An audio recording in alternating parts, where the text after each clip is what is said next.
Welcome to the RV Podcast, number 401. And in this episode, among other things, we're going to talk about how Jen and I do trip planning.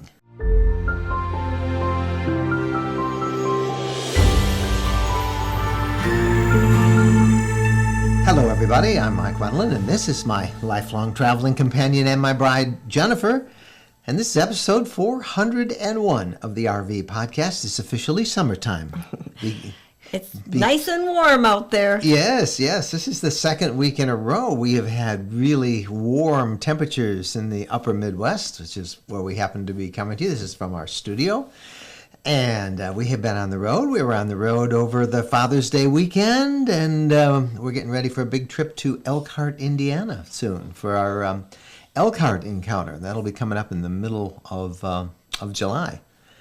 And we got something else to tell you about, a big gathering that we're going to have very soon in October in Tennessee. And this is the first official to everybody gathering announcement. So stay with us. That's coming in just a second or two. But last week at this time, we were talking about the unprecedented damage done to Yellowstone National Park by floods. And there's some really good news today as this podcast episode is released, because it looks like the park is partially reopened. 4 entrances are open, and the north entrance is closed, and they don't know when they'll get that open again. Yep, they opened the southern loop entrances today.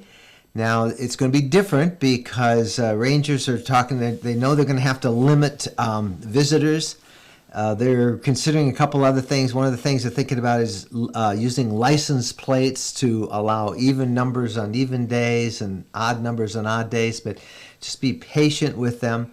It was amazing that they could get the southern part open because crews have been working all week long, all last week after the storms and the floods. They're doing excavation and repairs and repaving of a section of road in the southern part.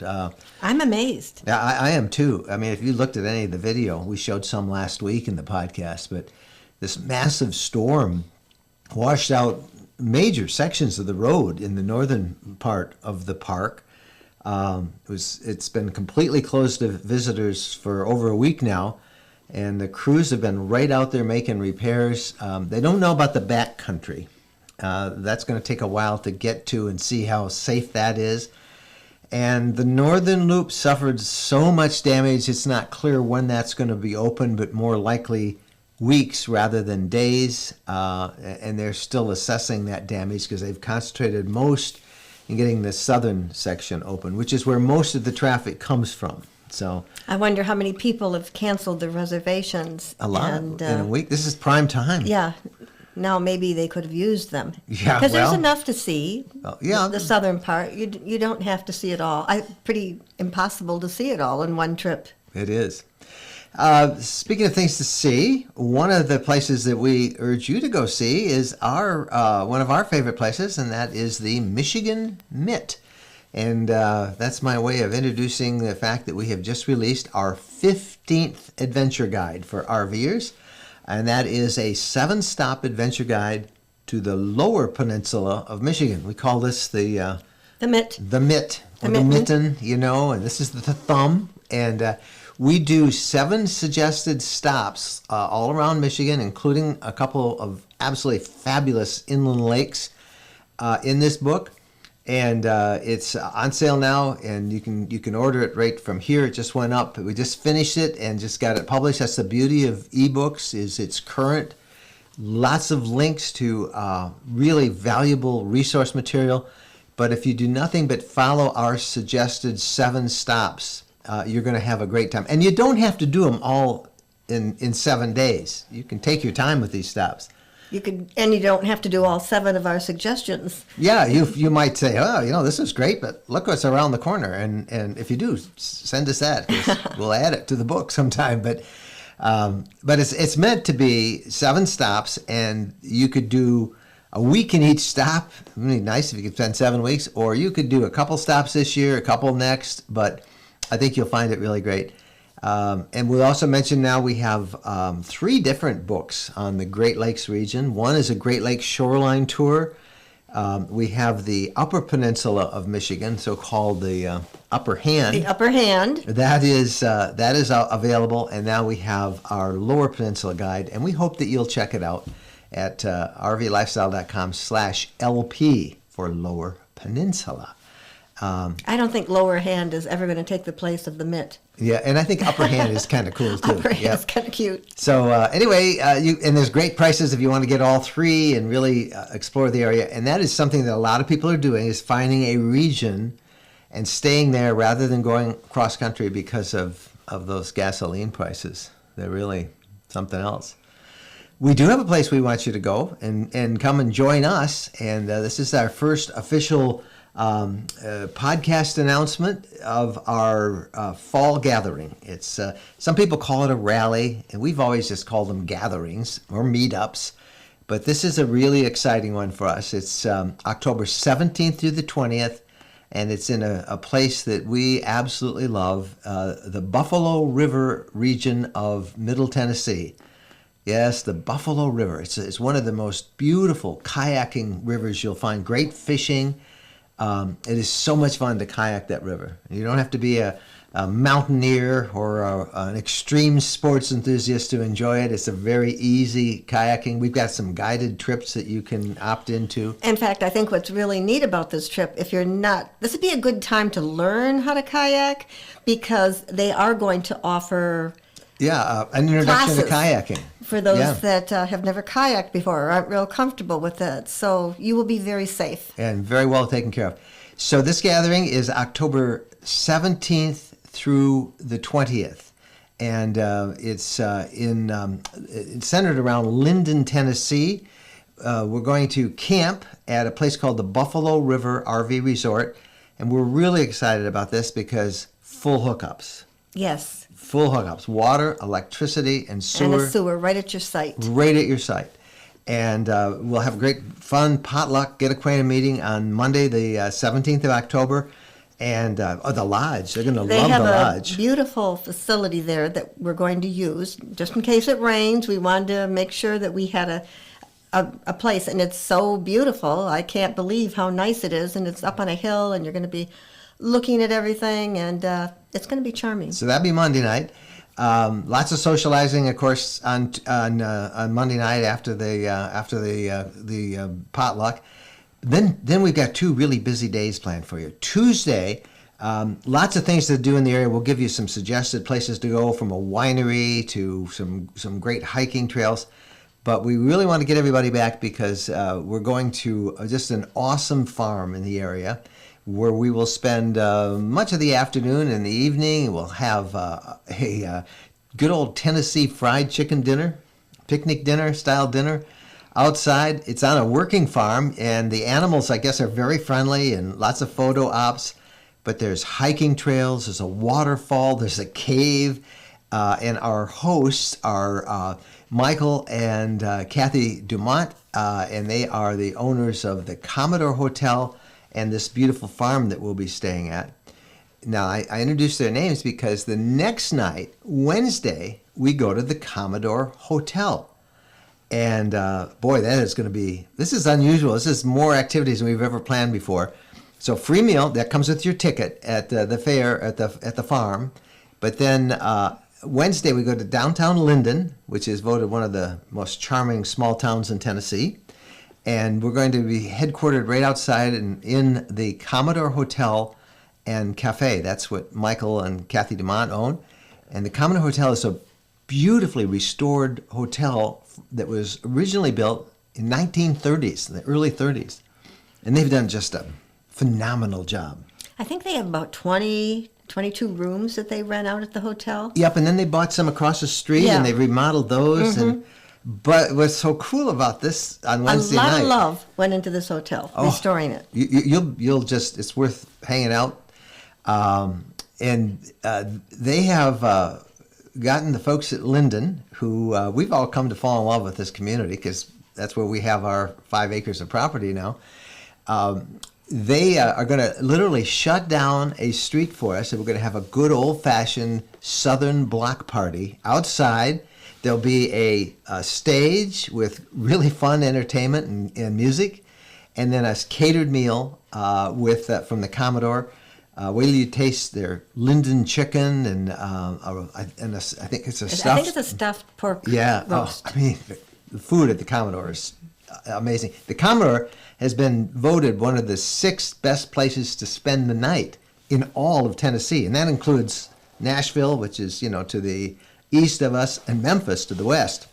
So you're going to have a great time. And then we're going to invite people back to our lot, our property, to kind of hang out with us. We'll be camped there.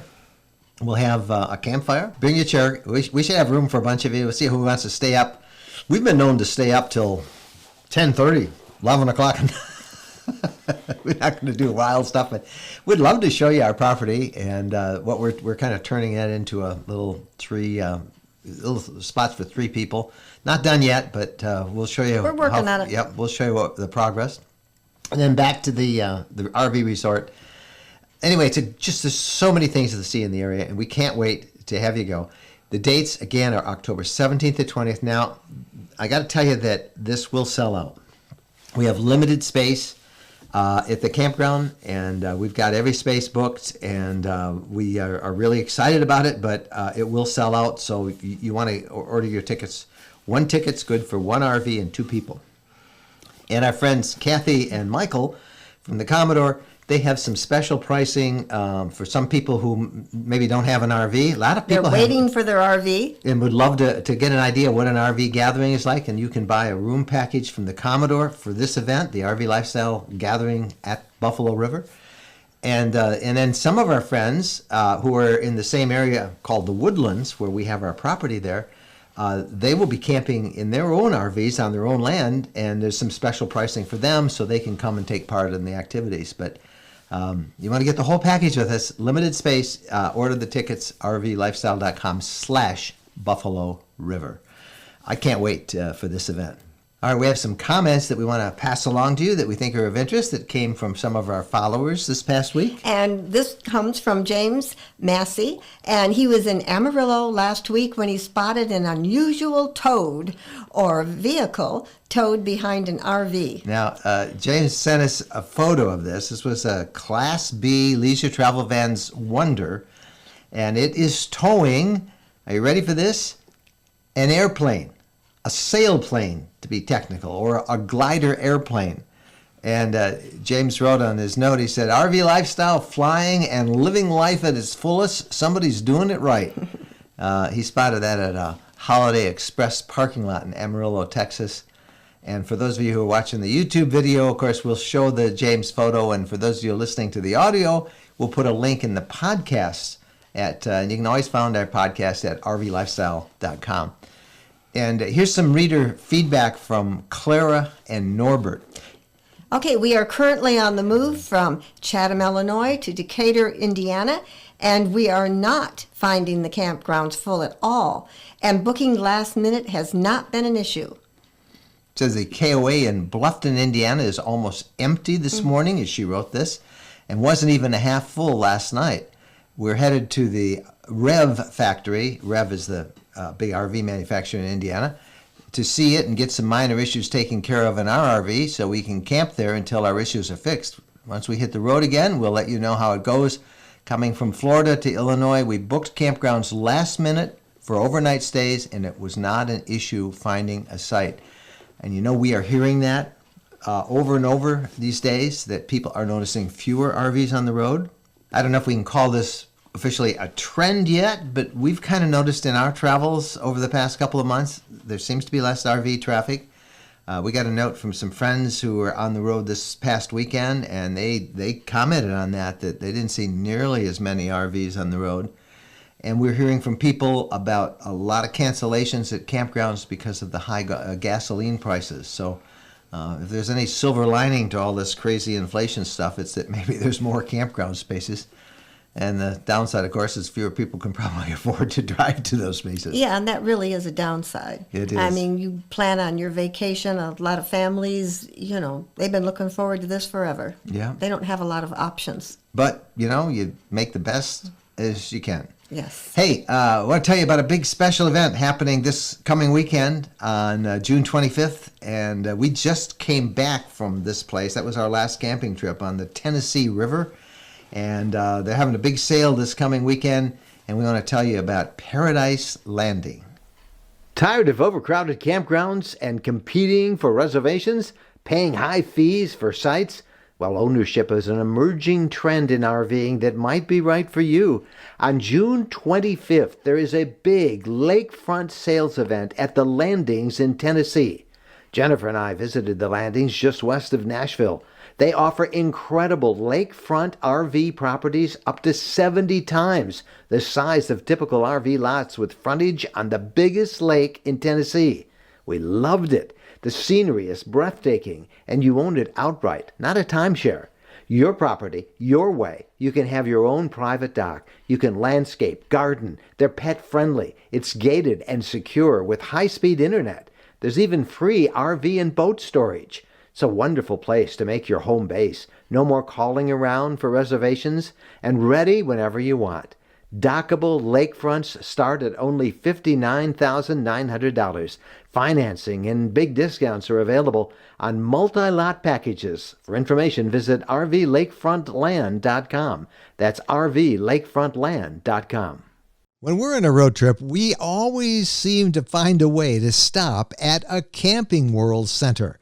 There are over 225 Camping World locations across the country, and there's always one close by when we need parts and accessories for our RV or just want to shop. In fact, we have so much fun with Camping World, and as we talk about it as one of our sponsors, they have agreed to offer a 10% discount if you use the coupon code RVLifestyle10 when you buy $99 or more in merchandise. You'll find everything you want, from outdoor furniture and appliances, the ones you see us use in our videos and that we talk about here in the podcast. RV extras that include everything from camping chairs to fire pits, electrical accessories, must-have gadgets. Check them all out. And again, don't forget, use the coupon code RVLifestyle10 when you visit campingworld.com. Welcome back, everybody. And this is the section now we want to talk about planning an RV trip. We get a lot of email from people about what's the best way to plan. And I guess we can say we use a lot of different resources. And we're going to show you a video that we did a while back, and it just gives you some tools for planning those trips. Now, the video was on our YouTube channel, and we've kind of edited it down. For those of you listening to audio, we'll put a link to it. You'll find it in the show notes at rvlifestyle.com. And then in the show notes and on the video, we will have a complete list of all the resources that we share in this video. These are the general resources that Jennifer and I use whenever we're going to take a long trip. Here's how we do it. Many of you have asked, how do you find all those great sites? Have all those great adventures as you travel around in your RV? Now, we are great believers in serendipity, not being locked into a firm, inflexible schedule, being able to take advantage of the things that we suddenly come across as we're traveling. But that doesn't mean we don't do some planning, and that's what all this stuff is for. And we like to have our plan. You feel good having a plan, but we are open to different opportunities as they present themselves, so we're not rigid with that plan. If we see an adventure along the way, we're going to follow it. So we are going to show you. We use a bunch of books and guides and maps and online tools. We believe that a good plan starts with good information. And that's how we're going to plan out our trips this year, and we'll bring you in on the process. So let's get started. We start out like this, with everything spread out all around us. For example, this year, we have 2 cross-country RV trips that we intend to take, one to the southwest and one to the northwest. Both are long trips of over 2,000 miles one way. The first thing we like to do is spread out a big paper map that shows the entire country. We get an overall look at the general route we want to take, the different regions and states we'll be traveling through. We also have a smaller bound book with individual maps for each state. Whenever possible, we like to use the 330 rule, which is not to travel more than 330 miles in a day so that we're not too worn out, or to stop by 3:30 local time so that we can enjoy where we are, look around, have time to explore, and just enjoy. And to help us do that, I use this little piece of yarn. Using the legend on the printed map, we cut a piece of yarn that roughly corresponds to 330 miles. Then we use it to plot out how long it will take us to get to our destination. This gives us a rough idea of where we should overnight and what roads, highways, and freeways might be the routes we want to follow. Then we pick up this book. It's the National Geographic Guide to Scenic Roads and Highways, and it's filled with photos, descriptions, cutaway maps, and scenic attractions of both very famous and not so well-known drives that we can take off the interstates. There are notes about the histories of the areas that we're visiting, driving times between different points, all sorts of helpful info about things we may want to stop and investigate as we travel through. Next, we try and identify places that we want to stay. Now, generally, we tend to avoid big commercial campgrounds. We'll stay in a KOA every now and then so we can do laundry, but generally, we like to find free or inexpensive places first. We start off looking for those, and then if we're looking for a campground, we go to check out state parks in the area that we're traveling.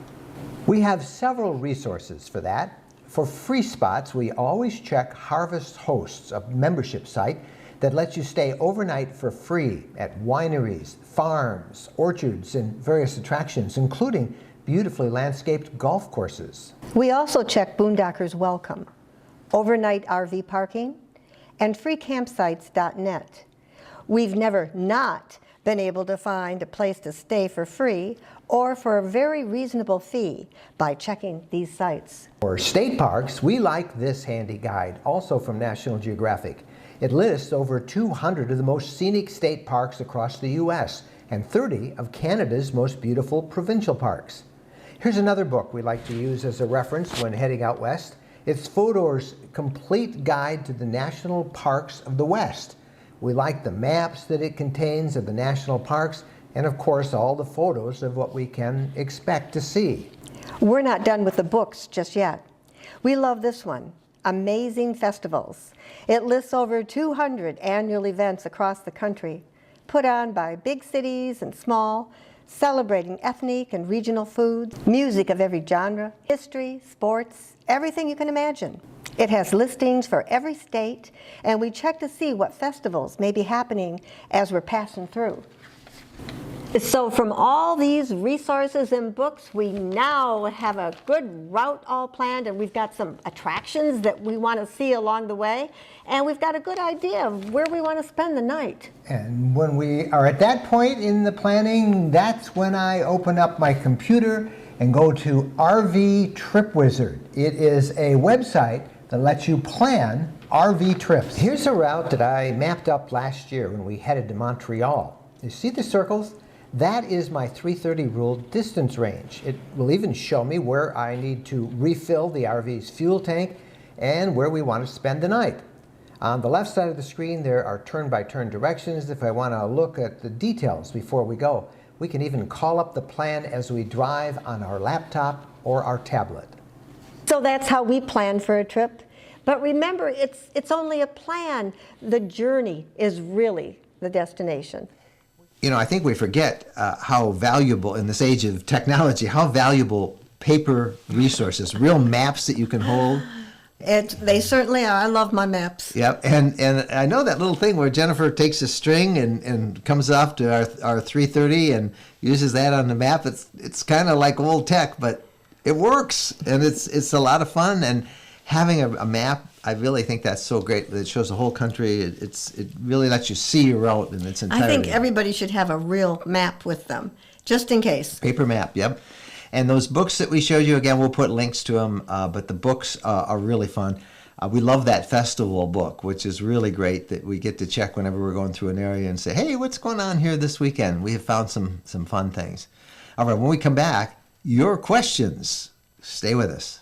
When we're asked what's the most important modification we made to our RV, it's an easy answer. Battle-Born batteries. Battle-Born batteries are quality, safe, reliable lithium batteries that allow us to stay out there off the grid longer. Lithium batteries charge faster, they charge fuller, they're longer lasting, they're maintenance free, and Battle-Born batteries are protected by a 10-year guarantee. Now, in our case, they just dropped into the existing AGM batteries that we have, and they'll probably be the same on your rig too. Battle-Born battery experts can get those in your rig just like they did with ours. They can also match you up with the right cabling, the inverter, the charger, the solar controller, everything. Jennifer and I swear by our Battle-Born batteries. They allow us to boondock off the grid. Check them out. Go to rvlifestyle.com/lithium. rvlifestyle.com/lithium. Welcome back, everybody, and now it's time for your questions of the week. And Mike, what's the first question? Well, this one comes from a follower named Derry, and Derry writes, if you're parking or leaving your campsite, can you cut a tree limb to clear the way? And does the campsite tell you if you can have a fire pit as long as it's attended to? Well, no, and probably not. First of all, never cut tree limbs to clear the way to a campsite. If you think that that's what you have to do, your rig is too big for that, stop, go to whoever you're renting it from and say, hey, I can't get in there. Let them deal with it, but don't you just decide that, hey, that's in the way, I'm going to go cut that tree limb off. Don't do that. It's poor etiquette, and the campground is not going to be very happy about it. And as far as having a fire pit, if there is no fire pit on your land, then you need to ask them whether you can have a fire, and if so, where do they want one? Because they don't want people driving through fire pits. You are a guest. Yes. Imagine yourself a guest in someone else's home. You don't make yourself too much at home. Yep. Now, if you're boondocking, you shouldn't cut down trees either. And if there is no fire pit, make sure you dig a hole and then fill it back in afterwards. Put some rocks around it. Make sure there's no vegetation around it that's going to cause a fire. Make sure you know how dry it is and what the rangers in the area are telling you in terms of fire danger. Fires, you don't want to. You've seen all the problems with wildfires, particularly out in Arizona and New Mexico. This even now it started way early in the spring. Mm-hmm. So don't cut down trees or tree limbs, and be very wise about where you're going to start a fire. And a lot of people we have one of them have smokeless fire things that we carry, rings and containers that we use for campsites. So a lot of people have those, and you can get those at any camping store, and that's not a bad thing to have, and then you don't have to worry about leaving a mess, and you don't have to worry about the fire being uncontained from that container. So there you go. Okay, our next question comes from Marshall. We're looking for an app that will show us the weather we can expect along the route. I thought I heard you suggest one a while back, but never did he write it down. You want some help? Yes, we did. We talked about one that we use called Drive Weather. And it's a really handy app. It shows you the weather for the various places that you'll pass on the route you select at the time that you will be passing through them. It's really simple. You just call up the app and you type in where you're starting from and where you're going, what time you're leaving, and then it will go and it will gather weather forecasts for each part of your route. And you'll see a very graphical interface that'll show, thunderstorms, and it'll show rain or sunshine, and then you can click and find out what the forecast is. So it's really helpful for saying, well, maybe we ought to take a break here because it looks like there's a storm coming in.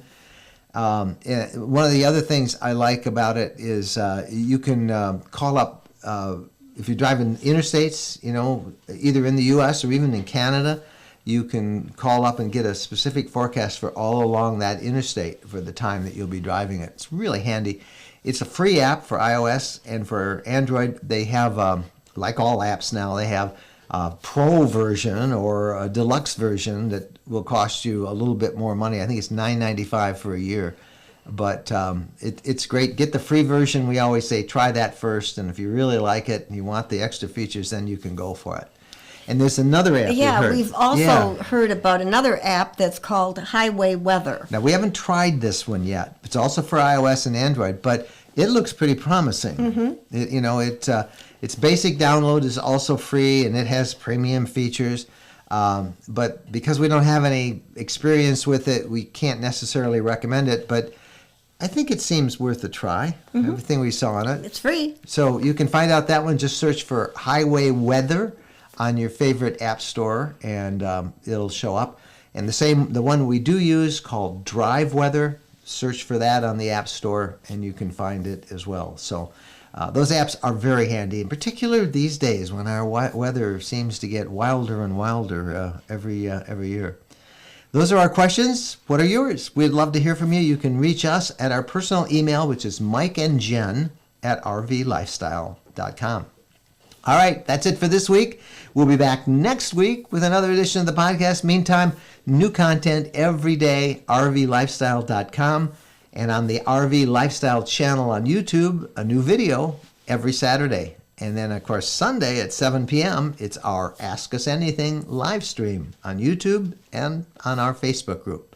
We'll see you down the road. Happy trails.